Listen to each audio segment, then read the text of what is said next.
शहरातील पिंपरी चिंचवड परिसरात स्पा सेंटरच्या आड चालणाऱ्या देहव्यापारावर पोलिसांनी मोठी कारवाई केली आहे।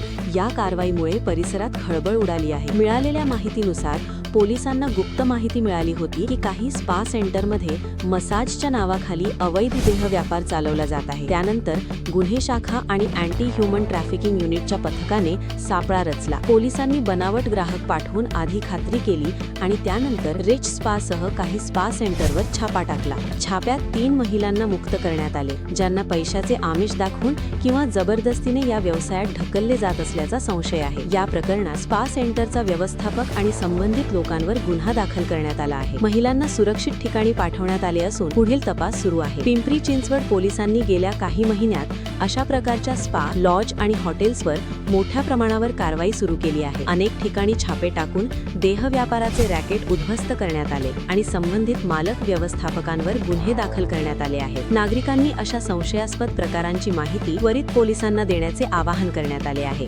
पोलिसांनी स्पष्ट इशारा दिला आहे की स्पा सेंटरच्या नावाखाली अवैध धंदे करणाऱ्यांवर कठोर कारवाई केली जाईल आणि अशा रॅकेटला पूर्णपणे उद्ध्वस्त केले जाईल। अशाच महत्त्वाच्या क्राईम न्यूज आणि अपडेट्ससाठी आमच्या महाराष्ट्र क्राईम वृत्त चॅनलला सबस्क्राईब करा आणि व्हिडिओला लाईक व शेअर करायला विसरू नका।